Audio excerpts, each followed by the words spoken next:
Here's something that might surprise you. Most men have been getting intimacy completely wrong for years, and nobody ever told them. You see, many guys assume that passion in the bedroom is all about speed and intensity, going harder, going faster, like they've seen in movies or read about online.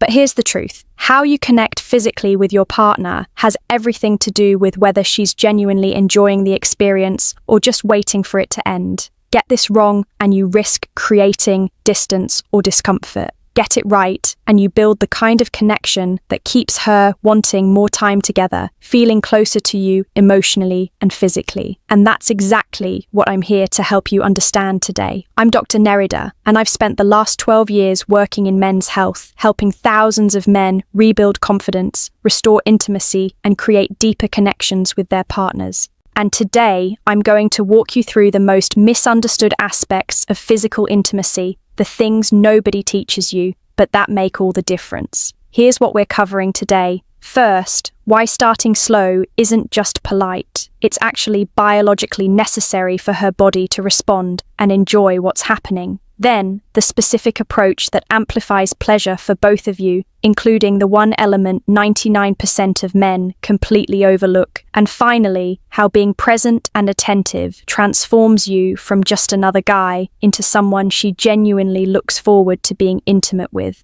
Most men spend decades repeating the same patterns because nobody ever explained how female biology actually works during intimacy. So, let's change that right now. Before we go any further, if you're finding this helpful, do me a favor. Hit that like button, drop a comment below telling me where you're watching from, and subscribe so you don't miss the rest of this series. Trust me, what's coming next might completely change how you think about intimacy. Mistake number 1, starting too intense too quickly. Let's talk about the single biggest mistake men make when it comes to physical intimacy, starting too hard and too deep right from the very beginning. If you're like most guys, you've probably seen intimate scenes in movies or online where things escalate immediately. Penetration happens and suddenly it's aggressive, fast, and intense. And you might assume that's what women want because that's what gets portrayed everywhere. But here's what's actually happening in her body that makes this approach not just ineffective, but uncomfortable. Women's bodies take significantly more time to warm up than yours does during arousal. This isn't opinion, it's pure biology. During arousal, the vaginal opening actually expands to accommodate deeper penetration comfortably, but this doesn't happen instantly. It takes time. Blood flow increases, the vaginal canal lengthens, natural lubrication increases, the muscles relax. This is a process, not a switch that flips the second intimacy starts. So when you begin with hard, deep intensity immediately before her body has had the time to fully respond, it's almost guaranteed to be uncomfortable or even painful for her. Now, she might not tell you this. She might not want to hurt your feelings. She might be uncomfortable speaking up. Or she might genuinely think this is how intimacy is supposed to feel because other partners have done the same thing. But regardless of whether she says anything, you need to understand that biologically, her body isn't ready for that intensity yet. Starting slow gives her body the time it needs to relax and fully open up. And when you do eventually build a deeper, more intense connection, it feels incredible for her instead of painful. This isn't about being timid or hesitant. It's about understanding how arousal works in the female body and adjusting your approach accordingly. Slow doesn't mean boring, it means strategic. Think of it this way. You wouldn't try to sprint a marathon right from the starting line. You pace yourself. You build momentum. Intimacy works the same way.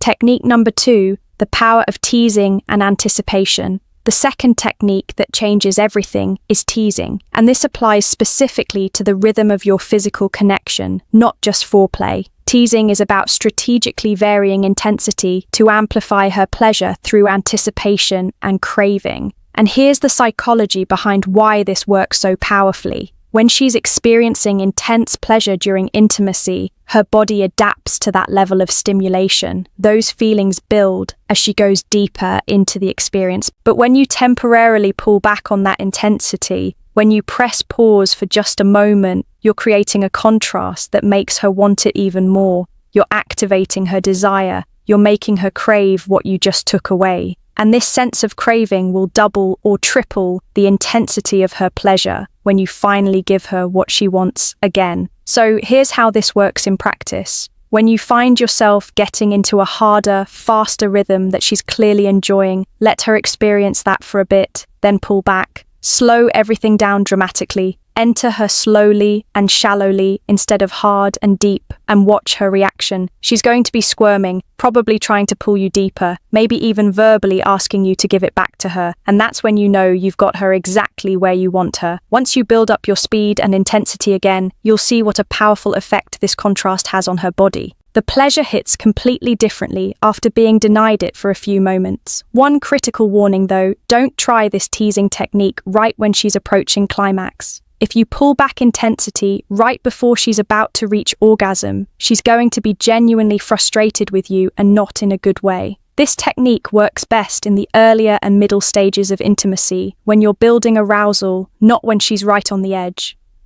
Technique number 3, varying your tempo throughout.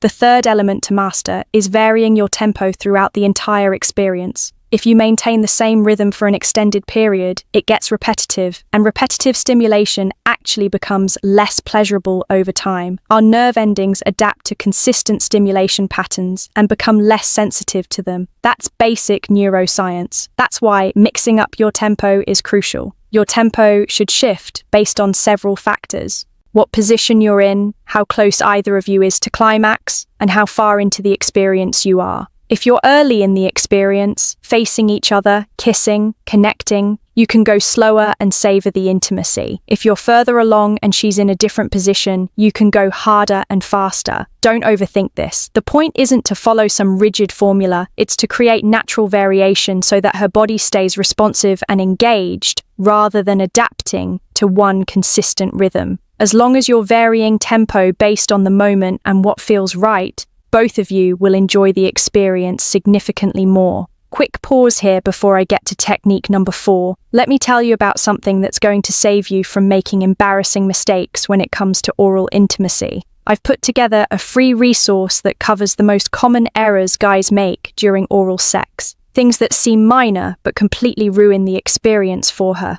A lot of men think they know what they're doing, but they're actually doing things that turn her off or make her uncomfortable without realizing it.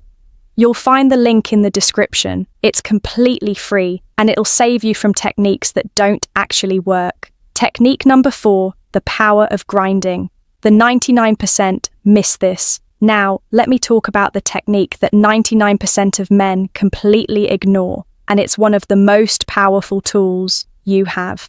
I'm talking about grinding. Most guys focus exclusively on the in and out motion. And yes, that stimulates her nerve endings, but it completely misses the most pleasure-sensitive part of female anatomy, the clitoris. When you grind into her, holding her body against yours, pressing your body firmly against hers, and keeping her close, you have the ability to apply pressure to her outer anatomy and clitoris. And this is where understanding female biology becomes critically important. The clitoris isn't just that small external point. It actually has internal structures that extend beneath the surface, and the entire area responds incredibly well to pressure against the vaginal opening and surrounding tissue. In simple terms, if you grind against her, instead of just going in and out, you're stimulating her clitoris, which is the biggest source of sexual pleasure in the female body. For most women, clitoral stimulation is essential for orgasm, so by incorporating grinding, you're dramatically increasing the likelihood that she'll actually reach climax during penetration. How exactly do you grind? It's straightforward. You stay deep inside her and move firmly against her body, making contact with her outer anatomy and clitoris. This isn't aggressive or rough, it's controlled pressure. Some positions, like missionary, make grinding much easier to execute. Other positions make it harder, so you'll need to experiment and adjust based on what you're doing. But either way, I strongly encourage you to use this technique. Not only does it massively increase pleasure for her, but it's also a strategic way for you to take a breather and recharge. Grinding is very stimulating for her, but significantly less so for you.